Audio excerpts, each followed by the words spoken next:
Olá, gente! Meu nome é Lizia Freder Neves, eu sou arquiteta e urbanista, pós-graduada em sustentabilidade na construção civil, especialista em design biofílico e iluminação circadiana. E eu tô aqui hoje para começar uma nova série falando sobre sustentabilidade na construção civil e os temas relacionados a bem-estar também, design biofílico, materiais e sustentabilidade. Então, esse canal vai ser para falar sobre sustentabilidade na construção civil.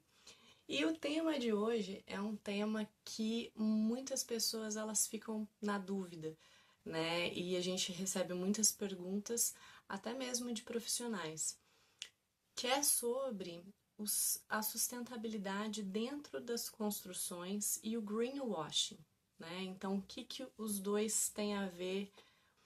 E aí a gente vai começar explicando sobre os 3 pilares da sustentabilidade, né? E depois eu vou falar sobre o que é o greenwashing, né? E como que ele é caracterizado e configurado dentro da construção civil.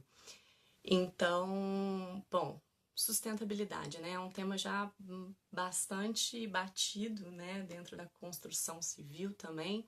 A gente fala muito sobre dentro da arquitetura. Mas o que é de fato a sustentabilidade, né? A sustentabilidade ela foi um termo criado em 1972, né, na Conferência das Nações Unidas sobre Meio Ambiente e Humano, né? Então eles utilizaram essa palavra sustentabilidade para poder falar sobre a questão da poluição, né, que eles estavam e a degradação do meio ambiente, né, para poder chamar a atenção sobre isso.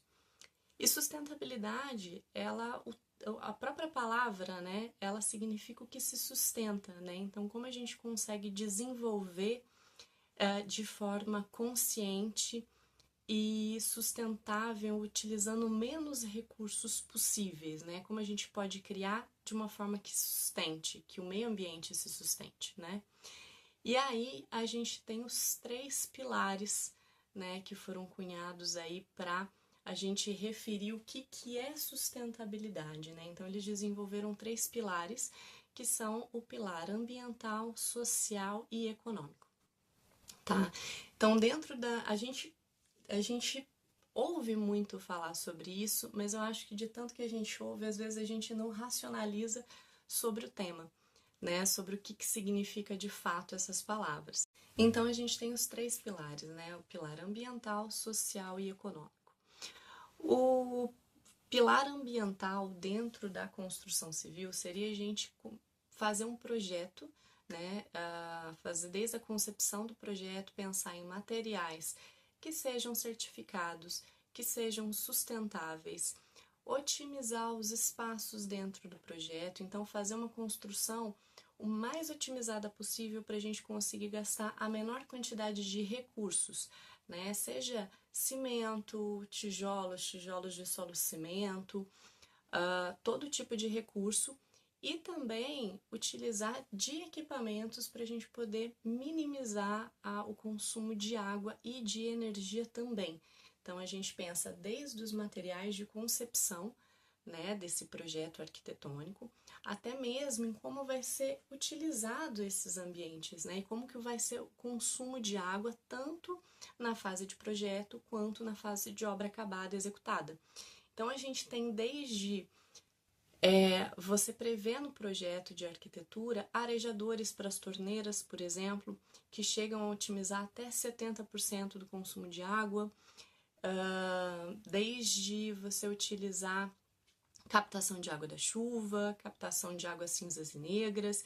Então, assim, tem vários requisitos que você pode estar utilizando para você poder fazer uma obra mais otimizada e gastando menos recursos, né?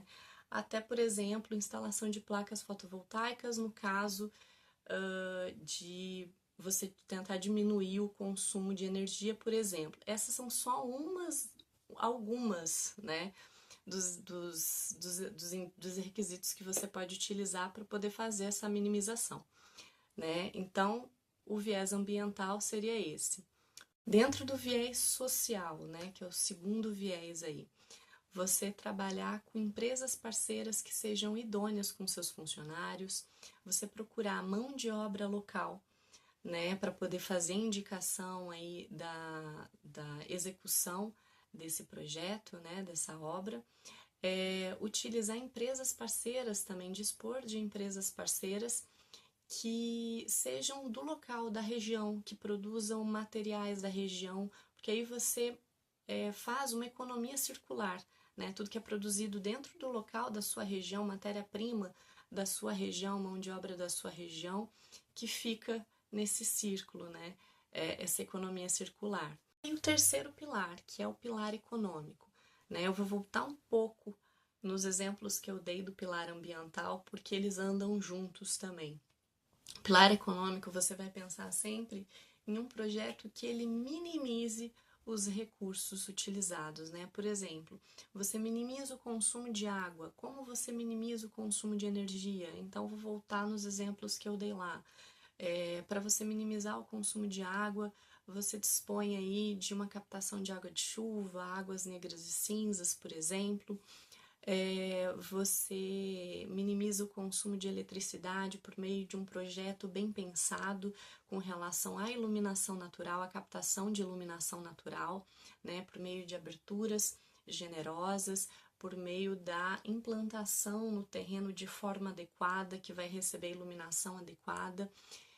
Por meio de alguns equipamentos, por exemplo, captação de implementação de placas fotovoltaicas, por exemplo, para captar o sol e gerar energia.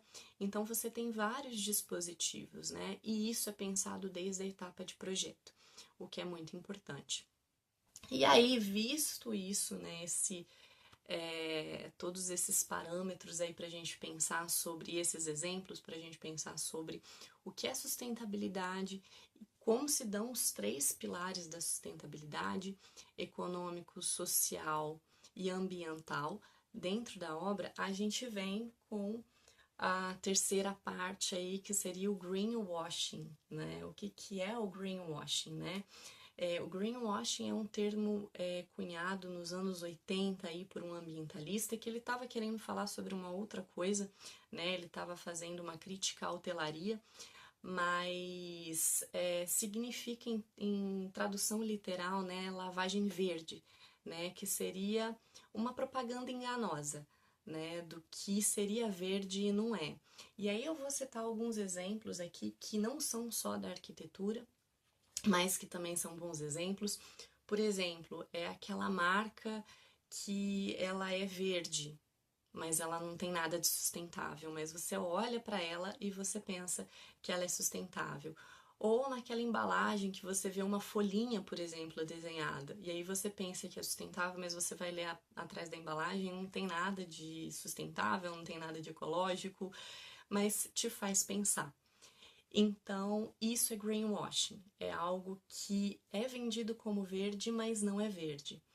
E dentro da arquitetura, a gente também tem muito isso, né? A gente vê muitas obras, né, principalmente obras grandes, de grandes incorporadoras, que vendem um produto como verde, como sustentável, né? Mas aí, por exemplo, ela só tem um ou dois requisitos que seriam sustentáveis, né? Por exemplo, eu vejo muitos projetos que têm captação de água de chuva e tem implementação de placas fotovoltaicas. Mas só isso dentro de um projeto inteiro não é considerado sustentável, né? Para ser sustentável, a gente volta lá nos três pilares da sustentabilidade. Tem que ter o viés econômico, que além desses exemplos que eu dei, gente, são vários, existem vários exemplos, né?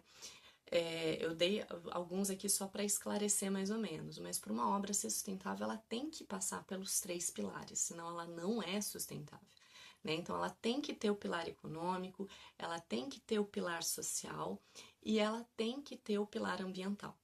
Só a implementação de um ou dois parâmetros, ela não torna uma obra sustentável, tá? Então, era isso, gente, que eu queria falar para vocês hoje. Eram esses exemplos que eu queria citar. Deixa mais comentários aqui e indicação de próximos vídeos que a gente pode fazer.